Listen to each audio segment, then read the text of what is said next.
Larry, as we get started here, that today is a grateful day. That's always what I call a show day, because we have Phil Lesh and his family band at Red Rocks.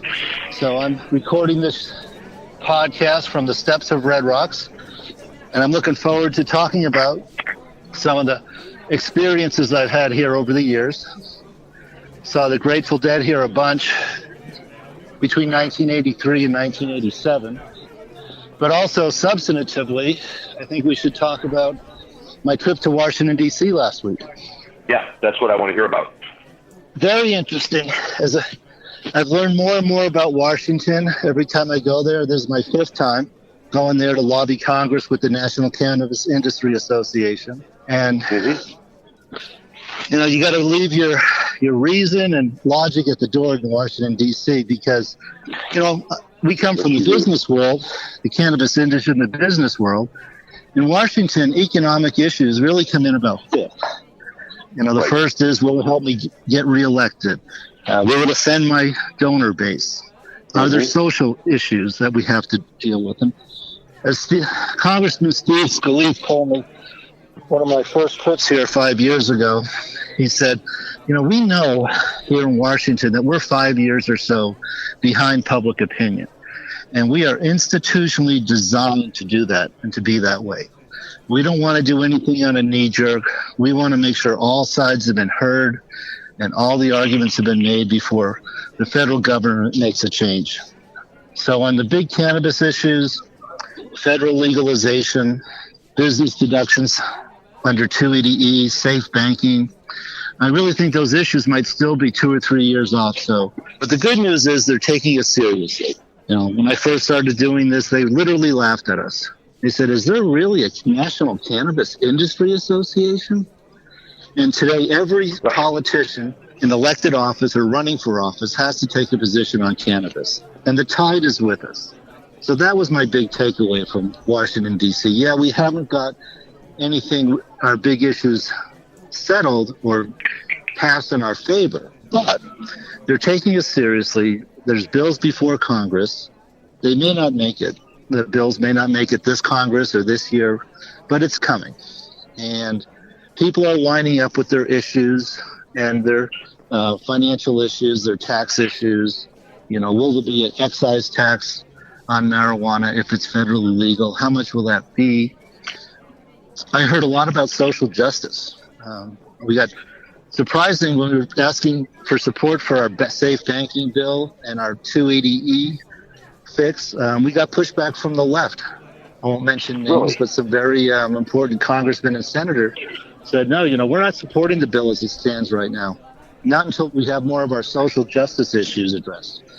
And what they're looking for there is, they make some good points. I'm not against any of that. They don't want the cannabis industry to be all white. They want it to have people of color. They want carve-outs and preferences on licensing for minorities. They want access to capital, maybe through government grants for inner-city cannabis businesses. So those are the social justice issues that are out there. Well, no, what you're talking about is fascinating, and it's unfolding on the national level, and we're sitting here watching it similarly unfold on the state level in Illinois as they go through addressing the new adult use bill that Governor Pritzker introduced just recently. And they're facing a lot of the exact same issues on the statewide level that you're talking about on the federal level. And interestingly enough, the social this issue pops up as one of those issues that everybody seems to think should be included, but nobody can agree on how it should be included. And it's been very interesting to watch it play out here on the state level, because in Illinois, certainly in Cook County, the African-American and Hispanic populations make up a significant portion of the population in that area. And without the support of those communities, this kind of bill will have a very hard time passing.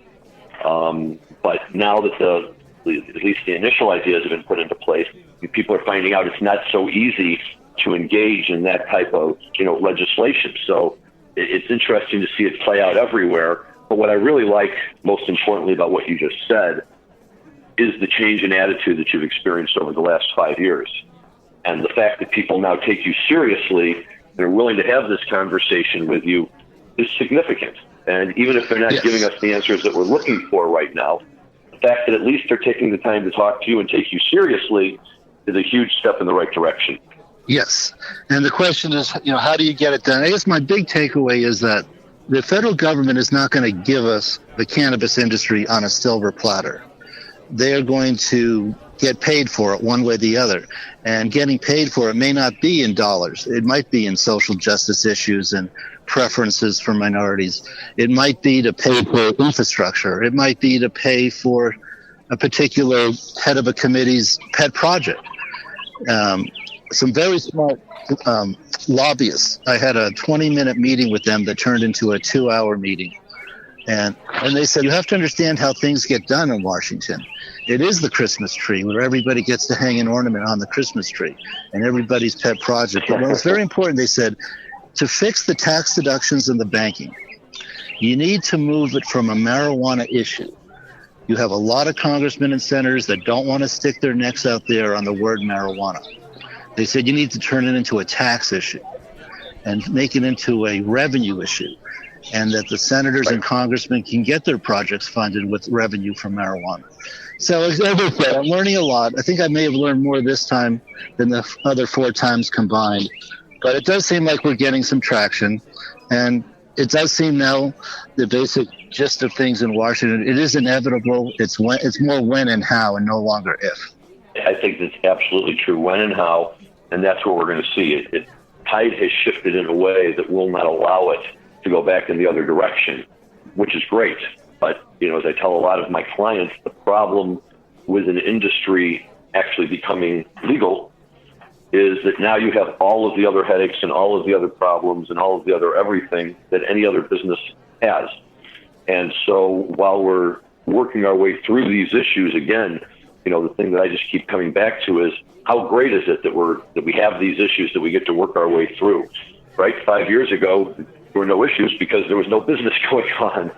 And now, people are, experiencing what the rest of the business world experiences to some degree with regulation and working things out and what's going to be the best public policies. And, the short answer is we don't really know, because although it's been part of the public forever, it's never been part of the public in a way that the government was participating in and, keeping an eye on, and now they are. So, okay, we'll see how it goes. I'm going to talk now because I want to follow up on what you just said, which I agree with completely. If we get banking, true financial services for the industry, if we get tax deductions like any other normal business, we'll have a real industry.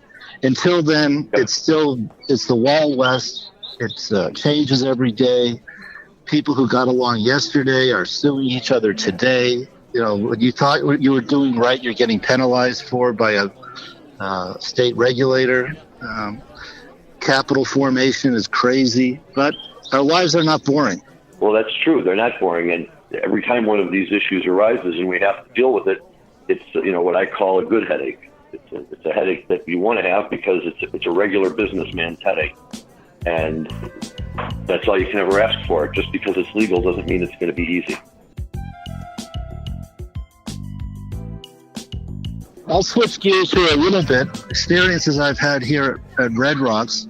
Red Rocks holds about 9,500 people, so it's a fairly small venue. It's not a stadium at all, and it's said to have some of the most perfect acoustics of any amphitheater in the United States. The stage is literally a rock. It's actually called Stage Rock, and all the rocks have names. There's Constellation Rock, there's Ship Rock. And during the day, it's open to the public, and a lot of people come here and exercise on climbing up the steps. You got to be in shape to go to Red Rocks because you're at about 6,000 feet above sea level, and there's a lot of climbing up. It's about, probably 100 steps just to get up to the stage level, and then the amphitheater goes up from there. So you see a lot of people winded and puffing coming up the stairs here. Anyway, the Grateful Dead played their first show here in 1978. Right around the 4th of July.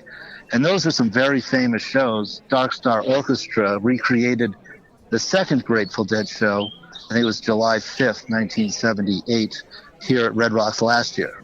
And it's one of the top-rated Grateful Dead shows of all time, and they did a wonderful job recreating that concert here last year. Those two shows are part of a a larger box set that the Dead released a couple of years ago. 5 shows from that tour in 1978, including those 2 Red Rocks shows, and they are fantastic shows. Huh. Well, somehow I missed that because I don't believe I have that in my collection.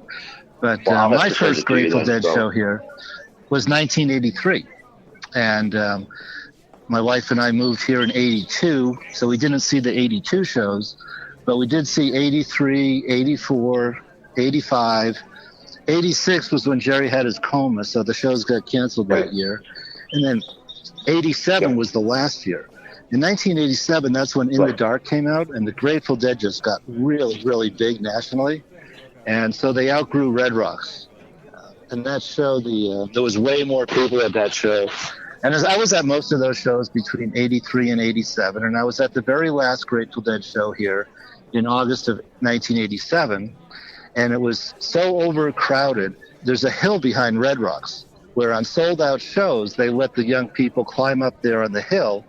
You can't really see the stage or anything, but you can hear it just fine. There was people up on the hill behind Red Rocks. I'll never forget the last song that played that night was Bob Dylan's Knocking on Heaven's Door. And all the kids came down from the hill to the round parking lot at the top of Red Rocks. And they all were dancing in the headlights of the cop cars. See, that's fun. I like that. That's, kind of sticking it, not really sticking it back in their face, but letting them know that, hey, you may be here, but we're having a good time too. Well, I was only there once to see the Grateful Dead, and that was in 1984.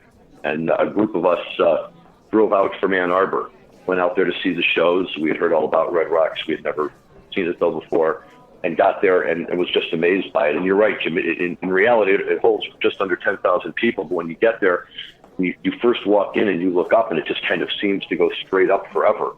And then when you get to the very top and you're looking out over the stage and over the foothills and over the city and out onto the plains, and if you're lucky and there's a storm far enough out in the east, you can see all the lightning and everything, and it's just wonderful. And we had a great time. But speaking of the weather, the second night we were getting ready to head to the show, and we got stuck in a hailstorm. And my wife, who was my girlfriend at the time, was driving her brand new Ford Escort, and there was 4 of us in addition to her, so 5 of us crammed into this car, and there was no place to pull over that had any kind of protective covering. So we pulled into the parking lot of a gas station and sat there while these hail balls pounded off of her car, and it was a hatchback, and in the middle of the hatchback window was a Steal Your Face sticker. And all of a sudden, a little square piece of glass held together by the Steal Your Face sticker popped out. And then we knew we were in trouble, and 30 seconds later, all the glass broke. We scrambled the glass out of there to put it in the back of the car. We still made our way up to Red Rocks. We got there in the middle of the first set. It was pouring down rain. It was a great show, and in the second set, heading into drums, they were playing Ship of Fools as the moon came out. And Jerry was playing this guitar solo at the end of the song, and the moon was coming out from behind the clouds. And, in a way that only Jerry can do, he hit the last note right as the moon made its full appearance, and everybody was just kind of blown away. But the real fun was the third night when they broke out Dear Mr. Fantasy for the first time. And we were all, it was crazy, right? They were playing Shakedown into this great playing in the band. And they were just jamming, and without really much of a musical intro, Brent just started singing it. And Jerry picked up with it, and by the time they got it around the second time, boy, they were cranking on it, and we couldn't believe it. It brought the house down. Everybody was so excited to hear it, and it was just, we should devote some time to talking about those breakout moments when, certain songs get broken out for the first time and how cool it is. And that was one of them. A month later, I was with all my Deadhead buddies in the Midwest. They're playing and jamming, and everybody's like, "What song is this?" I was like, "Oh, guys, weren't you at Red Rock? This is Dear Mr. Fantasy." And and as you know, being at a Dead show and being able to call the next song correctly is a big thing. Right, yeah. And of course, that's a Steve Winwood song. Steve in Traffic, yeah. I've always kind of related to that verse of that song. Please don't be sad if it was a straight life you had. We wouldn't have known you all these years. And I kind of relate that to my career, where I got to do what I wanted and was self-employed and could go to all the shows I wanted to go to, but I always have up the business end of things too. But it sure is good it feels really good to be here at Red Rocks. And I'm listening to, looks like we're going to get a Throwing Stones tonight, I'm hearing on the sound check. That's awesome. Well, it's going to be great for you guys. I want to hear all about the shows, and you and I will have to touch base, and you'll give me the scoop. And in case you saw my email, I'm trying to get myself out there for Dead & Company too, so we'll talk about that also. Yeah, I hope you do it. We plan to do a podcast from my barn for during the Dead & Company run at Folsom Field, so we'll have that to look forward to. And I have some guests lined up for that. Some people from sobriety community, the people who do the rehab, and what their take is on legal marijuana and how they see that is either a plus or a minus with the work that they do, mostly with alcohol. The big drug, of course, is alcohol. And that causes more problems than anything else. But so, yeah, I'm looking forward to future podcasts and doing the one from Dead & Co. All right, I'm going to go. Thank you all very much. Jeremy, have a great time tonight, and I hope you hear what you want to hear.